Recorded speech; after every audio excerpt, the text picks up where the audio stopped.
Welcome to New Possibilities. I speak truth to power without fear. Today we have a special guest, the brother Keith A. Owens, and I'm going to allow him to introduce himself to let you all know about his background and what he's doing and everything like that. And then we're going to jump right into the discussion. Oh, well, so if you can go ahead and tell the people a little bit about yourself. Sure. Yeah. Thank you for having me on this show. Once again, my name. Yeah. Thank you, Anson, for having me on this show. Really appreciate it. Name is Keith Owens. I'm the senior editor of the Michigan Chronicle, which is the oldest African-American paper in Michigan. And right now it's really the only African-American newspaper in Michigan. And we're part of Real Times Media, which is also, I think, believe it or not, the largest black media holding organization in the country, which is black owned. We own Chicago Defender, Pittsburgh Courier, Atlanta Daily World, some of our prime holdings. And so, but we're based in Detroit, Michigan. Okay. So that's where I am. Yeah, so you wrote a very controversial article, I guess, and it sparked comments from Herman, Cain. And I just wanted to talk to you about that article. I thought it was great to find out that a fellow blogger put out an article that generated some discussion. For those people who don't know, we both were on Jack and Jill Politics blog, a few years ago, where we would talk about politics and all that kind of stuff. They had a lot of contributors, and we were two of the many contributors there. So let's talk about this article. So you wrote this article entitled Shame of Detroit, Ben Carson competes for House Negro of the Year award. Right. Yeah. So you basically called him a House Negro, and in part you were responding to how he addressed the whole controversy involving Charlottesville, Virginia. Right. After that incident, Donald Trump came under criticism because of how he responded, basically saying that there's blame on both sides and that he condemns hatred and bigotry in general. So he came under criticism for that. And Ben Carson was one of the people to defend Donald Trump, right? Basically saying that Donald Trump was condemning all forms of bigotry, including bigotry from the Nazis and all that kind of stuff. He said that this whole thing was like a distraction, and he kind of downplayed the whole controversy surrounding that. And in response, one of the things that you referred to him as was a House Negro. So I want to talk about that. And then after you wrote this article, Herman Cain, the guy who ran for president, years ago, a black conservative who ran for president, who's popular for his 999 plan and all that kind of stuff. He basically responded to your article, and we'll go into his response a little bit later. But first of all, let's start by just raising a basic question. For those of the people who are unfamiliar with the term House Negro, what is a House Negro? Where did that term come from? Well, the term came from, it's similar, same thing as Uncle Tom. I'm sure people are familiar with that term, but basically it goes back even further, to slavery times, really. Where the contention that, of course, the slaves who were in the house had it much easier than those who were in the field. But further than that, is based on the premise, it's for those who were in the house who were happy to be in the house and who looked down on those who were in the field. Obviously, through slavery times, not everybody who was in, just because you're in the house didn't mean you had a great time. But if you saw the movie where, can't remember the name of the movie, but where Stephen, play, which movie I'm talking about. I don't want to go back to that, but basically, Django. Right, Django. And I think, but that's basically, basically where you are your own worst oppressor, essentially. And then that's what the House Negro is. There, you go back to Malcolm's phrase where, which I love, where the House Negro is the one that, "What's the matter, boss? We sick." And, who identifies more with his oppressor than with his own people. And so that's where the phrase House Negro comes from. And that's really, and I would say that's, at this stage of my life, I really do, people might not believe that, but I do try and refrain from labeling almost anybody House Negro or Uncle Tom, because that phrase, just like somebody who's like Hitler, it gets used so much that it loses its potency. Right. And people can call anyone if they disagree with them. If they're a Republican, you call them House Negro. If they if they're on the too far right, they're a House Negro. And so it's like it doesn't have potency. And so even with Ben Carson, although I've disagreed with him for a long time and have said so, but what the trigger point was, what you identified, was the Charlottesville incident. I don't know about you, but in my entire life, and I'm 59, I mean, I have never in my adult life seen a incident like Charlottesville that was not a tape of something before. I've seen, tapes, TV, footage of Klan marchings, of Nazi marching, but something of that many people, white nationalists marching with torches, saying the things they were saying, I don't know, and for that, for him to have covered up to try and defend Trump on that, I said was just going way too far. And that's why I used that term. I felt like I had to be as strong on that as I could. And so that's why I used that term. And what was it about Donald Trump's statement that really troubled you? Well, once again, when he said that there's the same on both sides. I mean, when you're talking about when they're saying one side is violent and the other side is violent, well, one side are Nazis and white supremacists and Ku Klux Klan. And they came with, when they're saying, Jews will not replace us, and blood and soil, which is a known Nazi statement, when they are openly, this is a group who is openly historic, well, not just one group, openly. Now you're talking about the Nazis and the Klan, they're white nationalists together, coming together, who openly, avowedly, want to essentially erase anybody non-white, who want to make America white again, who identify with Trump because that's what he believes he is. And for them to equate what they are doing with people who are essentially opposing that, is insane. And I think that, and it's also accommodating to them, which is what they want. I mean, they want you to say, that's what they're trying to say. They're now going on the free speech platform. We hear Michigan State University, that one of the white nationalist leaders now wants to have a speech there, and he's suing the Michigan State University because they won't let him speak, because it's all under free speech. That I should be able to say my piece, and for what Trump is doing is giving them room to breathe, to say that's right. You have as much right, to speak as anybody else, and everything. And at some point, there has to be a dividing line. You have to call that. You can't. Everything is not equal. All sides are not. And I think that, sure. I mean, if somebody from the, Black Lives Matter, side took out a gun and shot some, person, that's wrong. Violence is doing. Yeah, sure, that's wrong. We're not saying. But the thing of it is that too many of us, really, on the liberal side, and I don't mind saying I'm on the liberal side, but too many of us on liberal are too quick to almost want to jump and make and say how wrong it is, for the protesters who are protesting against that. And I think that while you acknowledge that, there's a reason to get upset when people are allowed to march who want to extinguish you, who do not want you to be alive, who see you as less than a human being. And when the president, who is the leader of the most powerful nation on earth, is now giving room for this kind of philosophy to expand itself. I mean, and where the first time in my memory, where Klan's members have secretly thought somebody was okay, this is the first time they've come out openly and said, this is our guy, and he does not refute it. That's not small potatoes. That's a big deal. Right.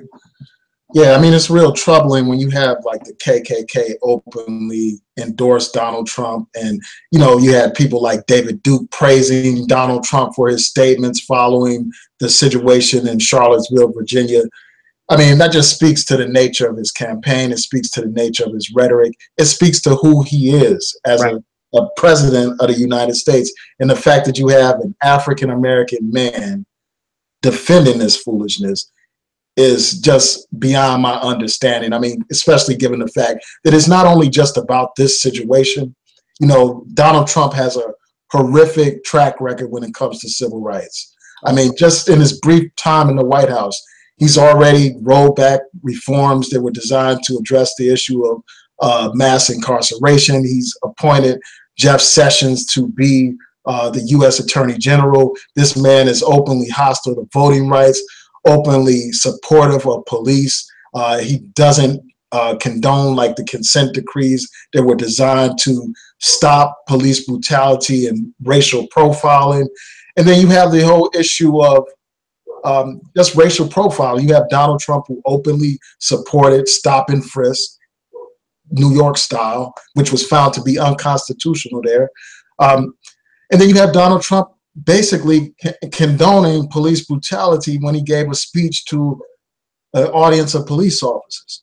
And he has a long track record. I mean, you have the situation where he's been sued for housing discrimination by the Department of Justice. That's you right. have him talking about using the Department of Justice to attack affirmative action. So there's a whole line of things that are wrong with Donald Trump when it comes to black people. And the fact that you have this man not only serving in Trump's administration, but actually defending Donald Trump, when essentially Donald Trump was providing cover for these white supremacists and racists. So yeah, I mean, I completely understand. But let me ask you this, like, what do you say to those people who say, well, you shouldn't respond with name calling and all that kind of stuff. You should be above that. You should not use any kind of ad hominem type of attacks, and you should just deal with the merits of what is being said. Well, I would say, I mean, I understand that, but I number one, I'll admit that's not my style. You know, I mean, I just, you know, I don't really walk timidly. That's not what I do. But I think also, I think that but that kind of gets back to what I was saying earlier, in the sense that I think you do have to be careful when you use those words. I will agree with that. You don't just throw out Tom or House Negro every time somebody disagrees or is on the other side of the fence from you. And even somebody who may, you know, it really has to go a long way. Okay. Mm-hmm. And I think, but when it gets to something like this, I think you have to drop the bombs. I mean, you have to, you know, and in my, you know, what we do, I mean, as writers, I mean, for some, the calm approach, that works, you know, and that's fine. It depends on where you are. And I've worked on both sides. I mean, I've worked in mainstream and I've worked in non-mainstream. When I worked at Detroit Free Press, I mean, I couldn't write like this. You know, I mean, that was not what you could do. I've worked at other mainstream papers, and it was fun. But that one, the editors let me know. I mean, they had me, tied down. You can't do that. But when you're talking about, I think also, you know, black media historically has been advocacy based. I mean, that's what black media does, and black media is always. I mean, that's what made black media essential, and what made it was that we weren't quiet, you know, and you don't hold back, and you're not, you know, calm about it. I mean, you want to know what you're talking about, but I mean, you want people to pay attention, you know. And if I just calmly stated, you know, that, you know, I humbly disagree with Mr. Carson, you know, for supporting somebody who wants to extinguish my life. You know, I understand his point of view. However, I humbly wish to. I mean, what kind of stuff is that? I mean, that's, you know, that doesn't do it for me. So, right, I hear you. So before I get into Herman Cain's response, I just want to ask you a few things about this whole situation in Charlottesville. First of all, what do you think it says about society, you know, American society at this particular time, when you have these white supremacists being bold, you know, having these mass demonstrations, you know, not hiding their faces, openly displaying their hatred?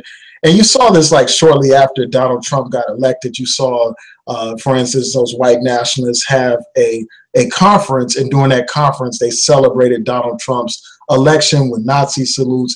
And then you have these situations where individual white people have made racist statements and connected those statements to the fact that Donald Trump is now president, and basically they can act the way they want, they can be racist and all that kind of stuff.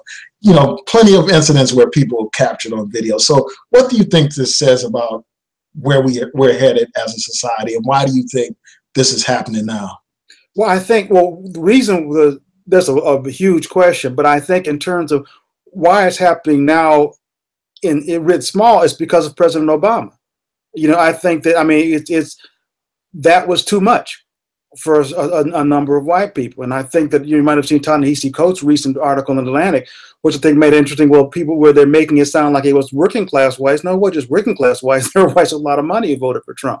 And there was a certain, so when we, for that brief shining moment when you thought that you were pulling away from that racial divide, well, this exposed just how deep some of that hatred is and just how far we have not come.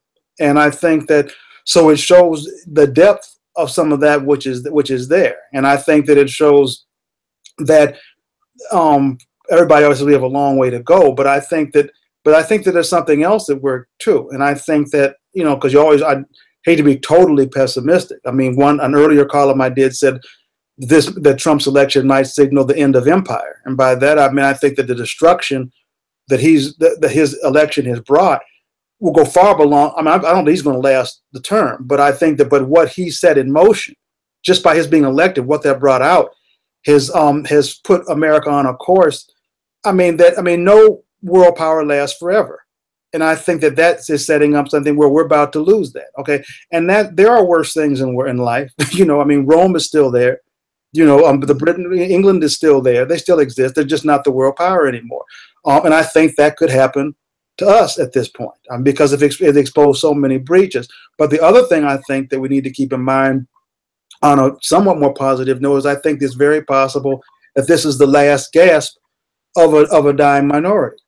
Okay, I mean, I think that they're trying through immigration every which way they can to stem the tide, which they cannot stem. Okay, they cannot keep out enough people to stem what is coming.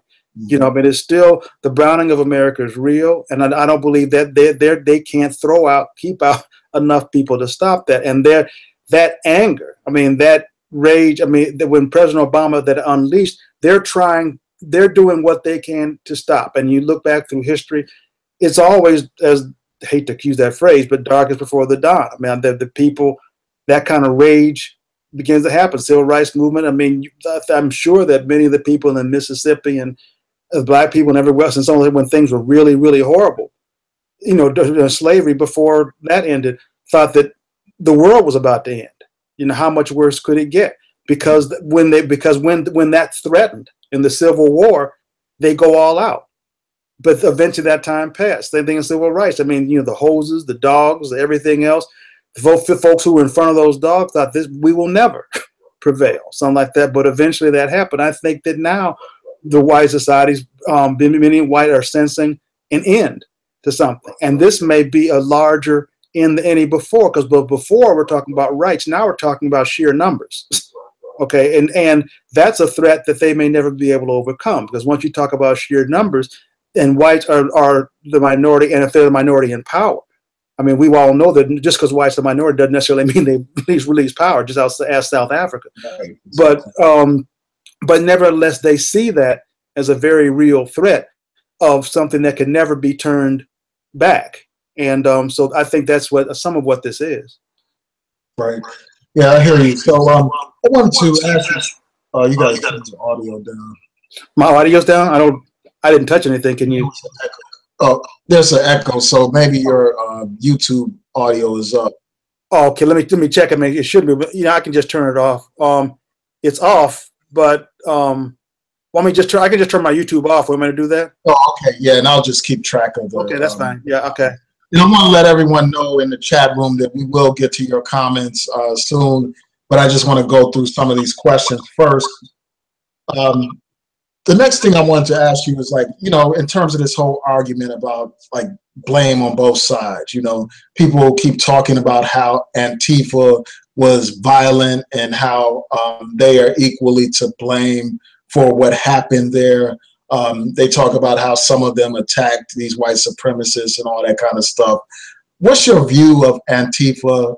What do you say in response to people who try to say that these different groups are morally equivalent to some respect, in some respect, that they're both equally responsible for what happened there in Charlottesville? Well, there's no way. I mean, I think that once again, you just go to history. Okay. I mean, the Nazis have a history. The Ku Klux Klan has a history. I mean, a bloody, long history of lynching, of terrorism. I mean, this country gets about terrorists. Well, those were some of our earliest terrorists. I mean, wasn't that what these were not, our earliest terrorists, not Arabs. They were white men in hoods. So this, I mean, that's the legacy where these people come from. And I think that to compare that to Antifa, I mean, and I think that once again, I say that in terms of, people on an individual basis, you're talking about somebody attacking somebody, no, I don't endorse somebody jumping up and down somebody for no reason. But I think that, I'm looking at what they are responding to. Okay. I mean, admittedly, I'm not a pacifist. I'm not, I mean, I love and support Martin Luther King, but I'm not one who believes you just stand there. So I think that what they are responding to is much more of a real threat than Antifa could ever be. Okay, and that does not mean they cannot incorporate rogue elements. That does happen. I mean, I know when I was in college, head of the Black Student Union, we were leading an anti-Klan march. David Duke was there to literally set up shop in Colorado Springs when I was there. So. And we were leading the march down the street, and the Klan was driving right beside us, screaming names as we were walking down the street. But the point is that, but when we made the march down to the park where we were having the rally, a group of people called NCAR, who were anarchists, basically jumped into our movement, pretty much took over, and they were nuts. I mean, I'll say that flat out. I mean, they wanted to just flat out stomp somebody. And that wasn't what we were trying to do, So, I mean, I know that element can be overtaken from folks who just want to, start stopping. So that's a problem, and it needs to be identified and rooted right there. But to make any comparison between Antifa or any group who's going up against oppression and those who, I mean, never mistake the oppressed for the oppressor. I mean, that doesn't make any sense. Right. Now, you mentioned that you think that Donald Trump is not going to last throughout his term. So why do you think that's the case? What's your basis for making that assertion? Well, I think as a matter of fact, I'm a fan of Rachel Maddow, and as one, but I think, but the mountain of evidence that's starting to stack up against him is so high. Okay, the only thing, it's a ticking clock. Okay, when I say could it be 4 years? Possibly. I mean, it's hard to really say. I'm thinking that things are rolling so fast now, and there's no counter. I mean, in other words, every time you turn around, just with the Russia investigation, the only thing else. I mean, and his business involvements to the Russia. I mean, there are so many things piling up now of what he's been involved, what his son is involved in, and now they're pulling Pence in because Pence has not been forthcoming. I mean, all of those things, and it's more than just lying. It's a matter of the part that they have actively played in overthrowing their own government, and that's like now on record, of folks that they have associated with. His son is associated with, with the meeting that they originally said that was about adopting Russian kids, and then it had nothing to do with adopting Russian kids. They have transcripts, from that meeting where they specifically said, we have information for you that were against Hillary Clinton because we support your father. And, we want to put you in. We want to do, all the hacking, all this, that alone. I mean, this makes Watergate look like something out of a sandbox, yes, by the time this comes out, So I think that, and I would also ask people to think, and this is something that Ta-Nehisi Coates said in his article too, but he wasn't the first one to say it, but it's correct, is that just try and wrap your mind around the fact if this were a President Barack Obama. Yeah, that's what a lot of people have been saying. Yeah. I thought about that as well. I mean, just the way he behaves. I mean, he wouldn't have been elected to begin with. I mean, just based on some of the outrageous things that he said during the campaign. I mean, just on that alone, he wouldn't have been elected. And then even after he was elected, they would have been talking about like Black people's ability to govern and all that kind of stuff, dysfunction, and the angry Black man thing, right, all that kind of stuff. Yeah, so it's a completely different situation, and it's just another reminder of how much a reality the whole issue of white privilege is, in fact, in this country. So I wanted to, you mentioned the browning of America. I want to briefly touch on that before we go on to Herman Cain. What are your thoughts about this whole DACA issue? Like, you hear a lot of people saying, well, that's those immigrants issue. Some of these people in the Black community will say, well, that these immigrants are hurting job opportunities for African Americans. They're suppressing wages and all that kind of stuff. So why should we be supporting this whole push to support DACA and, you know, immigrants' rights and all that kind of stuff? What's your response to that? Oh, first of all, I think it's wrong. That's the basic thing I have to say about that. I don't appreciate that sentiment at all. I think that I'm one who believes. I mean, we're all immigrants, voluntary or involuntary. You know, I mean, we were all in that position at one time. And I think, and also, if you're looking at, you're talking about, you know, taking our jobs. I'm like, no, because I haven't seen a black person in the grape field yet. You know, I've been picking grapes, or, you know, I think, you know,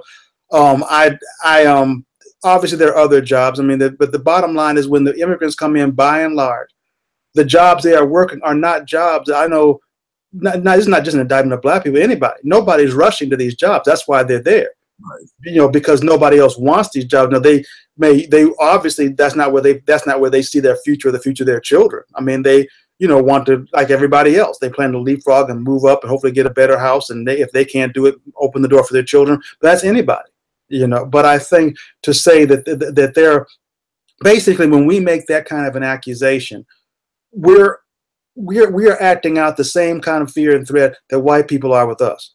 Okay, we're basically viewing them as other. You know, when white people look at the Browning and look at us and say we're a threat because of how black people supposedly act, how we are, how we wear our hair, how we, we have too many babies out of wedlock, we do this, we're a threat to the quote unquote white American way of life. Well, they're saying you're too much of a threat, you're not assimilating, you're not like us, and you're causing a problem. Well, we're saying that's the same thing to immigrants. Okay, you're saying that these immigrants are causing a problem to us. Now, I know, I do know that it comes from a place of, I know the place of fear where it comes from. I mean, the sense that we do have high unemployment. We have a lot of things affecting us. And when you start seeing, and we have seen other groups leapfrog over, I mean, I understand that. I mean, that somebody may automatically say that they much rather deal with this person and that person than deal with a black person. And so, and a lot of that comes from somebody's going to leapfrog up over us again, and then who's the next person is going to be able to call us the N-word. I know where it comes from, and the fear, and that's, as I understand it, but we have to resist that. Okay. I mean, we can't allow ourselves to start feeling like, okay, who can we be superior over now? Who can we feel, but that doesn't do us any good. Yeah, and I just want to let the audience know that I did a video a few days ago about DACA, voicing my support for it. And I had a lot of people criticizing me, raising some of the arguments that I just presented to you. I plan on doing a full response to those people. Hopefully it'll be this weekend, just breaking down the facts, breaking down the arguments, so you all can look forward to that. Now let's get into Herman Cain. So after you wrote your article, Herman Cain wrote an open letter to Ben Carson, and I'm looking at this article right now. I don't want to have any technical difficulties, so I'm not sharing the page, but I will post links to all the articles that we rely on for this video. So he basically said this, he said this about being called a house Negro. He said that is one of the names that people get called when they're a success at something and they don't buy into black group think or act and say what they want you to say. What is your response to that statement? Like this idea that people are called house Negroes and stuff simply because they are successful and they don't buy into so-called black groupthink? Well, I would say that President Obama was successful. I would say that Michelle Obama was successful. I would say that my mother and father, both of them, were successful. My father was president of Colorado Urban League for 29 years before he died. But I mean, we don't have to give. I mean, any like it doesn't have to be at that level. Obviously Obama's exceptional. I mean, but everyday people on the street who have everyday jobs who are successful taking care of their families. This has nothing to do with success. This has nothing to do with success. I mean, what when he says guilty of groupthink, that comes from a portion of the Black Republican talking points. Not all Black Republicans, but we talk about anybody who groupthink. This is how they attack us. It has nothing to do with groupthink. This has to, and you're getting. He's not talking at all about Charlottesville. He's not talking about. He doesn't want to discuss that at all. And I think that all that he's talking about is that he sees one of his own under attack, and so we need to rally. But I think it's kind of funny, when he said, House Negroes Unite, essentially, that I almost kind of think I admit that Ben Carson might have kind of cringed when he saw that, because the point is, you don't want to be called a house Negro. Right. Let me get into that statement right quick. Yeah. So this is what he said. He said, if being called a house Negro is what some of us must endure for succeeding in this nation and thinking for ourselves, then let all of the house Negroes stand up and be counted. And then he goes on saying that there's Dr. Ben Carson standing tall among millions and doing something great again.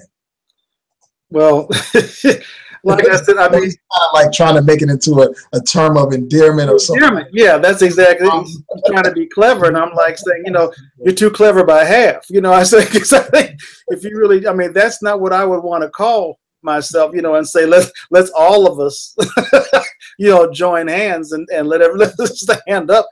I think that I can, I would see being upset with that or saying that's not what I want to be called. When you start saying I proudly wear my House Negro badge on my chest, that's not. I don't think that's quite what he. That's not quite going to get the response that we would prefer. But I think.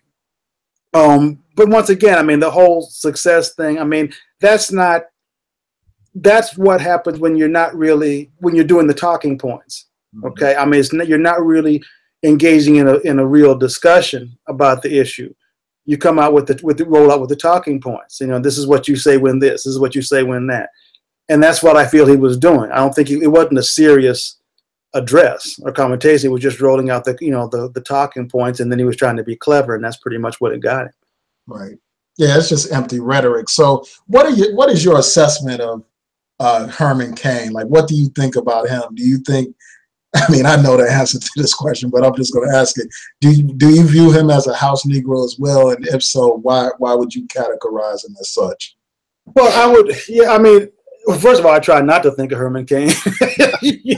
We'll start with that. But do I? I think, yeah. Like I said, I try to. The only reason I would put him in that because you're defending someone who was defending the indefensible. Okay, and that. And I would say once again that before that, I would not have put him. I would refrain from using that term.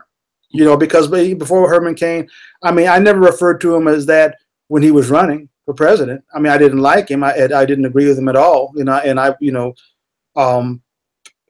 feelings about him are pretty negative. But I didn't throw that at because he was who he was. Black Republican with his views, with his talking points. I think he was making a fool out of himself. But that's different from a house Negro. That's your right if that's what you want to do. But once again, once you cross that line of where you're going to defend white supremacy, and violent white supremacy, and put yourself on that side where you are so willing to defend and protect your master, that you will call out anyone and at that, to protect you, to keep your position, then yeah, you got to be called out. Okay, hold on 1 second. I have to take this call. Sure.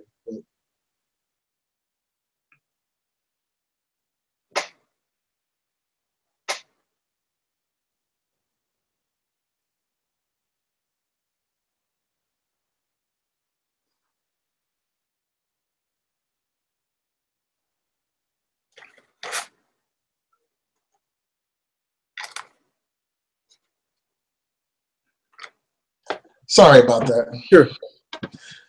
Yeah, but I hear what you're saying. Well, you were kind enough not to call him a house Negro.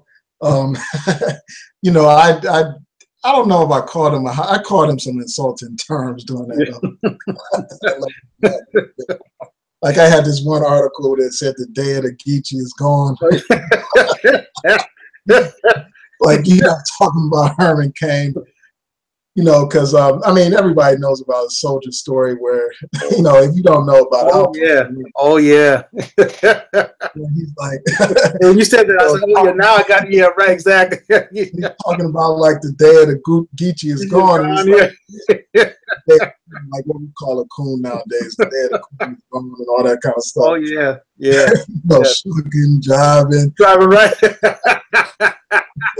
Adolf, boy, yeah. I won't put a link in the description box later so people can see that whole little thing. I don't want to do it injustice now, but yeah, I did insult him because I thought he was worthy of insult. But I hear you though. Like when you overuse terminology, it no longer has its potency. It becomes weakened and diluted and stuff like that. And I think that unfortunately, too often that's what happens. People use these terms, overuse them, so they no longer carry the same weight. But I think that there's a need to shame these people. I think that they need to be ashamed of what they have done.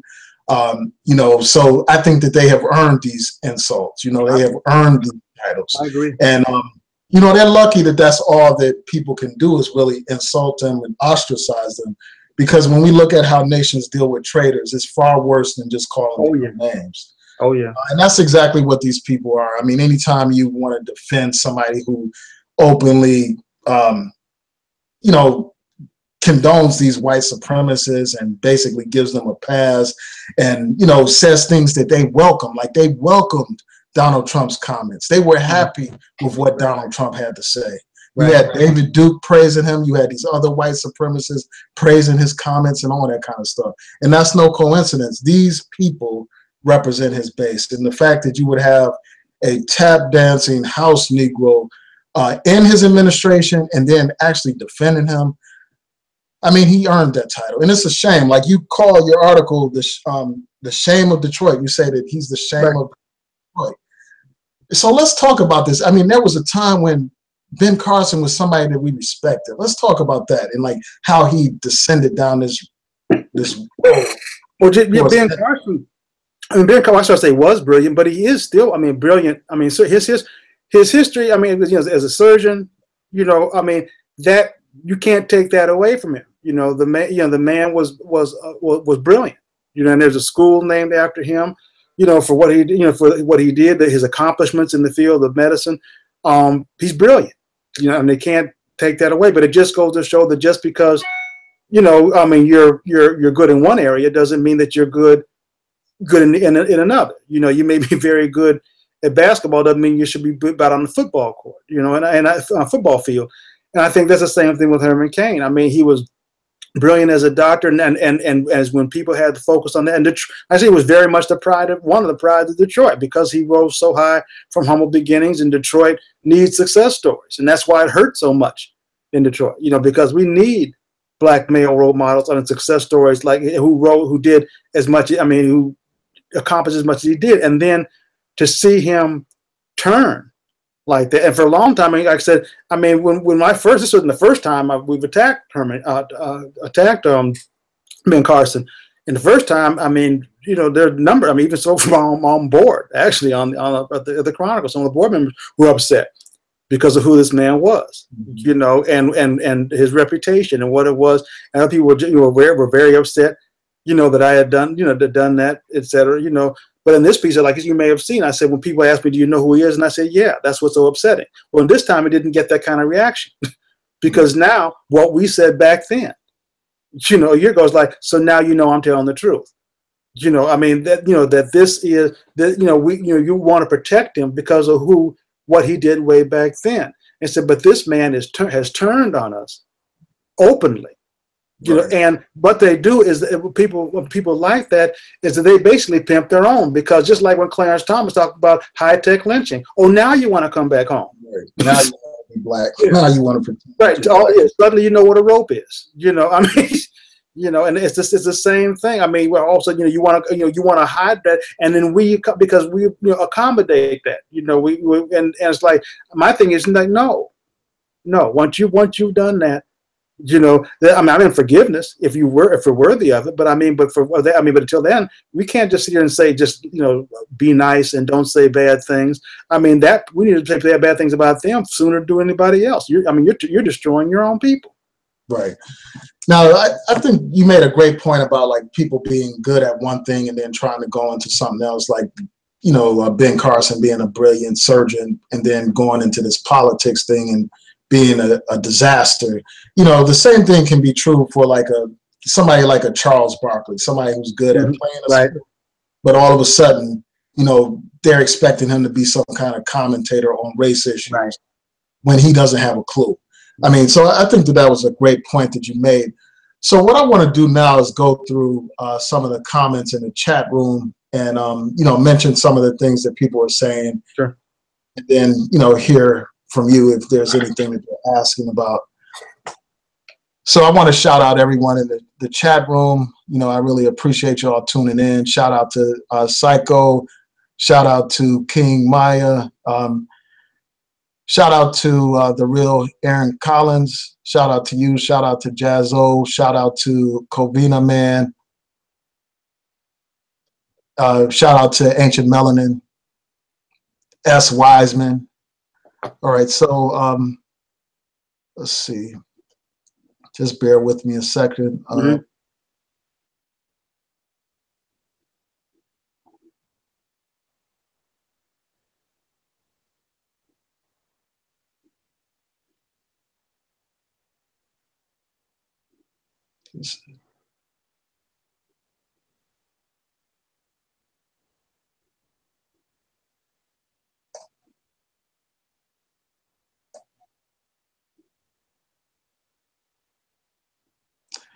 Now, someone asked this brother, shout out to Prolific Buyers. He asked, do you know Terry Foster at the Free Press?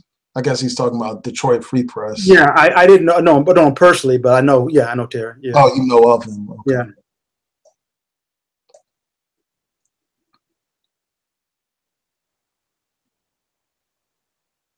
Just bear with me a second. Now, this person, King Maya, asked, why do y'all always need help from whites? They don't know what oppression feels like. So I guess he's talking about like Antifa and other white liberals and radicals. Like, why do people form alliances with those white liberals or white radicals? What's your thought on that?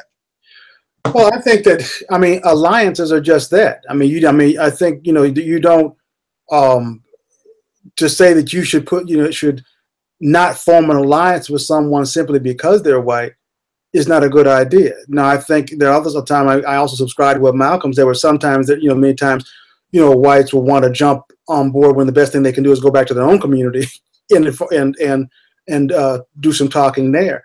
But in terms of, you know, forming alliances with other groups, I believe in all kinds of alliances. You know, if somebody wants to help and can help and can you know, help you to promote your cause and move forward, you should be able to. There should be no reason to cut that off strictly on a color line. Right. Yeah, and I think a lot of times, like, people have a real narrow perspective, and you know, a lot of the people that have this attitude, well, they don't want to work with other groups of people and all that kind of stuff. It's obvious and clear to me that a lot of those people are not organizers. Like, they're not into trying to affect policy change or anything like that. So they don't understand the importance of coalition. You have to have Yeah, because if you're an organizer, if you're like somebody that's been a part of any kind of movement of substance that has actually done something to make a difference in society, you understand the importance of coalitions. That's right. And as I pointed out before, like in prior videos, like, you have all these different groups that are adversely affected by the far right, by people like Donald Trump, by these white supremacists. All these different groups, they're attacking immigrants, they're attacking African Americans, they're attacking Muslims, they have derogatory views and perspectives when it comes to women's rights and all kinds of issues. So I think that that is an opportunity for all these different groups with different interests to deal with a common enemy or a common problem. And I just think that a lot of people just don't understand that. They don't understand that it's about like promoting your interests. And in order to do that, when you have an electoral system, when you have a system where laws are created through Congress and different state legislatures, you need to have partners in order to change those policies. That's right. And, you know, I just think that a lot of times people don't realize that. And a lot of these people that are so hostile to affecting policy changes or to even the idea of voting, I think that unfortunately a lot of these people are not operating within the frame of reality. They are operating based on like a fantastical or fantasy, right? You know, like an unrealistic fantasy about how to affect change. Like a lot of these people talk about, like, for instance, Black separatism, like going back to Africa or creating some separate state without any kind of real concrete plan to make that happen. You know, knowing good and damn well most Black people are not leaving this country. Right. We live here. We are part of this country, and we have to deal with the realities in this country. We need to do whatever we can to affect change. So I think that that's part of the problem with some of these people that push all this, you know, go it alone type of perspective. So I want to go into some more of these comments.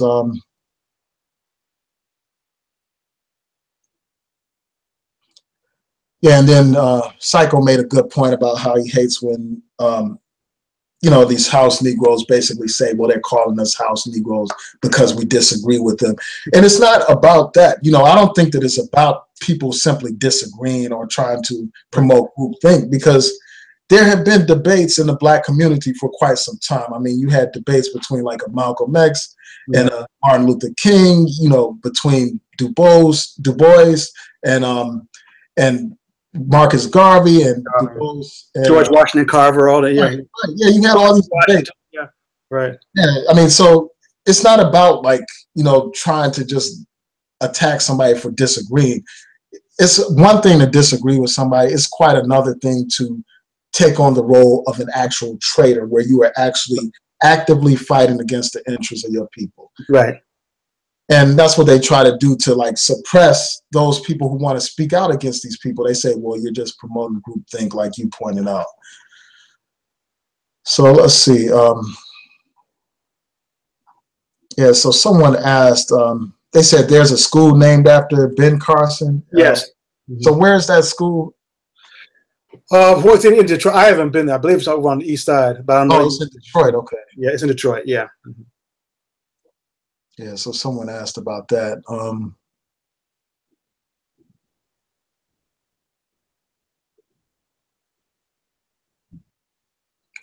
So someone asked, like,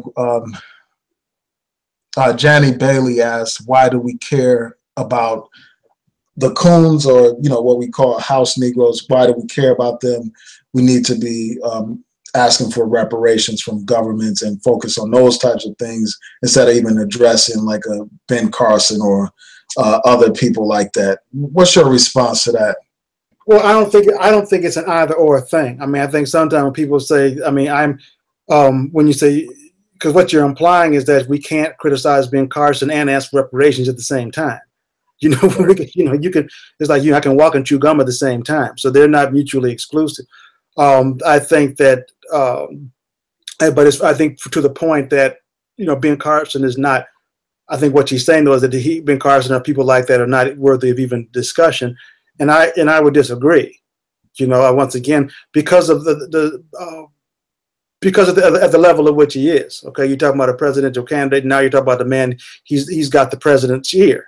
You know, and so you talk about somebody in the White House who's been appointed to lead, you know, the HUD, and he's basically been put there to destroy. Right. You know, that person is worthy of our consideration. You know, we're not talking about Uncle Ruckus. You know, we're cartoon character. A cartoon character. I mean, this guy's in government. He can. Yeah, I mean, he's like in charge of HUD. I mean, and they're already talking about like getting rid of Section 8 and all that kind of stuff, and he's overseeing it just like a overseer on a plantation in many ways. And then when you look at like a Clarence Thomas, like somebody who has made decisions that have adversely affected our rights in this country, like Voting Rights Act, for instance, striking Section 4 of the Voting Rights Act. That's something that he was a key vote on, a decision that he made possible. And then you look at issues like affirmative action, criminal justice issues. That can't be downplayed. That's something that's very significant. I mean, you can't address white supremacy and racism without addressing those who aid and abet white supremacy and racism. That's the way I see it. So someone else asked, Jazzo asked, what are the personal incentives for successful Black people to follow a Trump-like character? Like, why would somebody this successful follow somebody like a Donald Trump? Like, why would Ben Carson decide to join Donald Trump or support his campaign and all that kind of stuff? Well, everything comes back to basically, what's in it for me. I mean, I think Ben Carson obviously believes, that this is something that's going to be able to. I think he'll find that he was wrong, that he got on the wrong train. But that he views this as not a stepping stone. Now he's in the White House. He's got national prominence. He wasn't able to win the nomination, but he's now up of the high levels. And to him, this is a good thing. So therefore, regardless of what Trump said, what Trump did, he is now part of the ruling elite. So I think that's for a lot of people that's in and of itself. Doesn't matter who got you there, how's everything. You are now part of the ruling elite, and he's right. And I think that's part of it. I think we had a similar question. A local minister, Bishop Jackson, who we made know about a year or two ago. I got some attention for that too. But when Trump came, because he appeared on, he invited him to come to his church. Oh yeah, that's right. I heard about it. Right, and that was a big thing. And same thing because it was like it helped him to inaugurate his radio show. Trump appeared on his station, and this was a big deal for him. And so he thought, but the bottom line, and then next thing you know, at the inauguration, he's one of the ones giving the benediction. And that which is what he wanted. This is now he felt like he could have an in with the Trump administration. And I think there are certain people. And I mean, in a way, I know what they're looking at, but it's like you just can't understand how they can really believe that they're seeing what they think they're seeing. Because it's like the sheep looking at the wolf and saying, "I know he's got a heart." I mean, and they're just saying, if I just mad enough, he'll think twice about chewing my head off. And I think that's what I think Ben Carson and what Bishop Jackson, other people as well, others who are not quite as far gone, I mean, still tend to believe that well, he's there now, he's the president now, so we need to try and find some kind of way of ingratiating ourselves with him and working with him because he's there and he's the president, he's in power, and we've got and surely he couldn't be this crazy. We just have to find a way to work. And I think, I see what you think that. I mean, I understand when the mayor is saying that a mayor may want to see whatever he can get for his city, or et cetera, out of that. But but the problem is that you need to acknowledge. But when this person is deranged, like Trump, and who has shown this, okay, you have to decide when. I mean, this is not George Bush. This is somebody who is not well in the head, and when you need to decide to really come out and just flat out say, we can't be associated with this anymore. I mean, and that's the problem. You cannot just, you think somehow evil's going to benefit you. It doesn't. Like they say, I forget what the old saying is, but when scorpion, scorpion or snake bites you, and say, well, what'd you expect? I'm a snake. That's what I do. And that's what you're looking at. I mean, people jump back and they're wondering why, and all these folks that Trump fired, and all of them run around, well, how could he fire me? Well, I mean, that's what he does. Right. I mean, ask all the folks who didn't get paid after the 6 bankruptcies. I mean, this is what the man does. I mean, why are you? That was his slogan. I mean, his slogan was "You're fired" on that show. Right. You're fired. You're wondering why you're fired. Well, that's what he does. He didn't say you're hired. He said you're fired. Watching the wrong show. So let me ask you this before we close out. Were you surprised that Ben Carson, that Herman Cain responded to your article in such a way? Yes, I was. Yes, I was. I'll tell you, What humor. was your initial reaction though, like when you first heard the news? Well, I was like, I'd be honest, I kind of like cracked with a friend of mine. I said, I really ought to send him a bouquet of roses because he just put me on the map, you know. But I did not a whole lot more people know who I am now than they did before. I think it was, but I had no idea it was going to grab, that kind of attraction. Now I think, I wrote it like I did because obviously you want people to read and pay attention. But it's not often that, to be honest, the black media, gets national grab, like that. And I think that, so when he did, I was surprised and somewhat amused, that he felt it was that, it was that where he really had to just jump out and make that kind of a statement. Somebody, next thing you know, friends of mine called me from New York saying it was New York Daily News, and it was in Essence, and it was some. It was everywhere. Everywhere. So I was like, oh, okay, Made you into an overnight sensation. Right. Yeah. So, there was another thing I wanted to ask you before we go. So if you can let people know where they can reach you on social media, like, sure. Well, what's your Twitter? Are you on Facebook? Yeah, I'm on Facebook. Just my name, Keith Owens on Facebook, Detroit. I'm definitely on Facebook. I'm also on Twitter. I'm at KAO Blues. Is me on Twitter, and of course, MIChronicle.com. That's where a lot of post my stuff there. We are the MI Chronicle online is our website, so I post my stuff regularly on there. What I said, MIChronicle.com, and that's pretty much where you can find me. I'm trying to think of where else. Yeah, I'm not on Instagram. So you have Twitter and Facebook. A lot on Facebook, more than Twitter, probably.